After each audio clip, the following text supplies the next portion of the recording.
Good evening, ladies and gentlemen, and I welcome all of you back to another Rage video where tonight, ladies and gentlemen, kind of following up from what I said about Mr. Paul Potts' singing of Nasson Dorma earlier tonight. I kind of almost wanted to continue a little bit of the theme of seeking for a bit of peace and quiet. And that's why, since Transfigured Night, we're going to be taking a look at French 19th century composer Camille Saint-Saëns and the Danse Macabre. And I imagine this is the Gothic dance is to give it its English translation. So here we are, and this is going to be like one of those occasions where if I accidentally fall asleep, I can promise you it was not on purpose. It's just, maybe we could do something a bit different, something a bit lighter, something a bit more intriguing, because there is something deeply intriguing about a lot of classical music, not just because of what they are, but also what they say without any words. So, if you guys want to check out the original video for yourselves, links will all be in the description down below. So let's begin. Danse Macabre in 3, 2, 1, and...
That little plump. It was like the end, really. Wow, that was special, ladies and gentlemen. I love that. I like that. That's what that's just straight up what I'm gonna say right now. As I like that.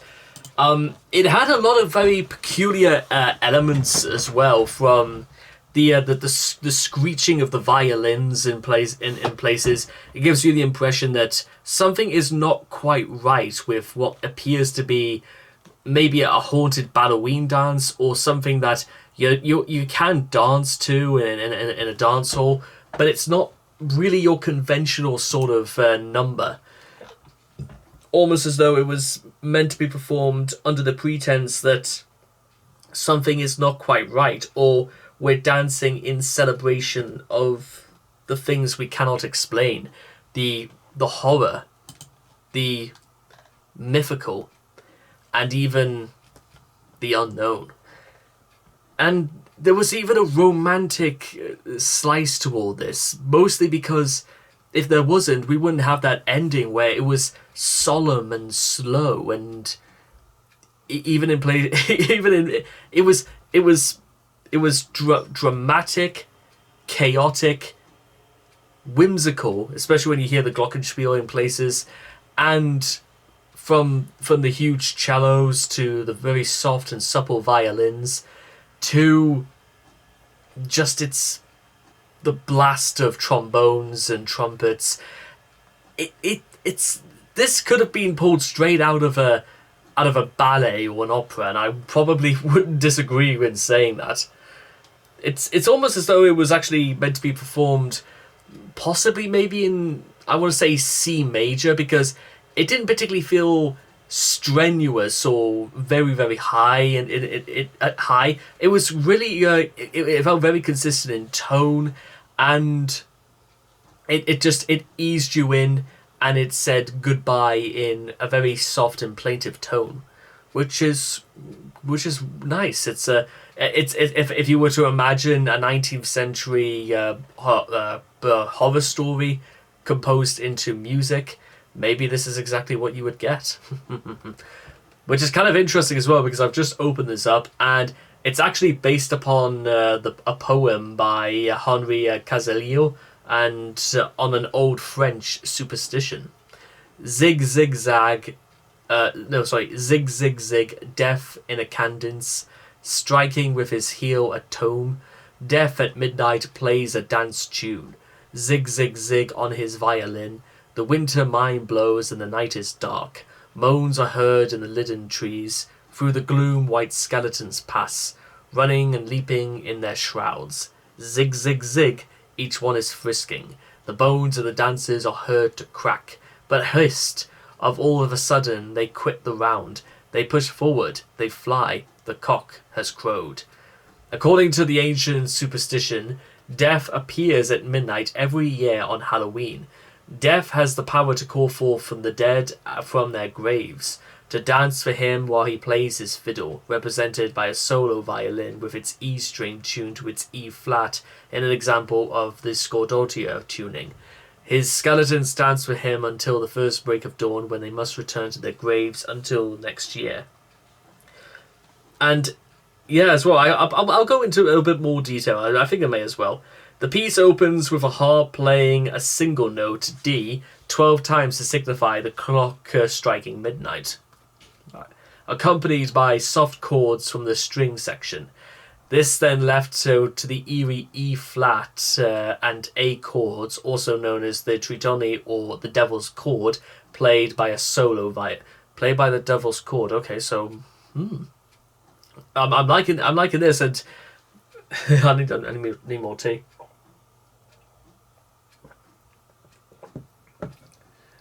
The rest of the played by a solo violin, representing Death on his fiddle.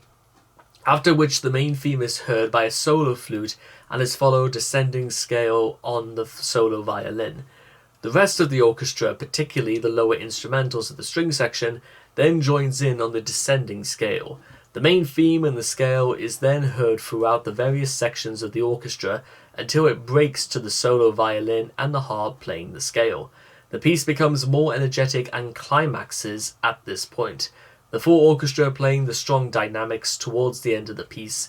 There is another violin solo, now modulating, which is then joined by the rest of the orchestra.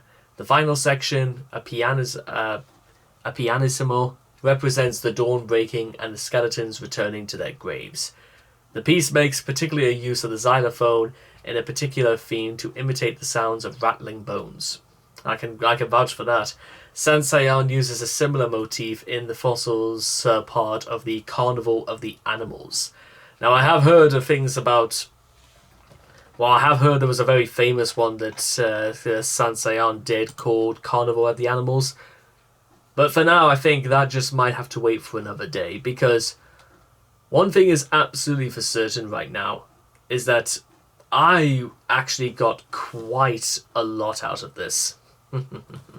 It felt dramatic. It felt like they said, it really did feel a carnival of death, and it was whimsical. It was fun, and you couldn't quite believe. You could sort of get an impression of where they were going, and then it just, before you know it, dawn breaks, and everything must return for this time next year.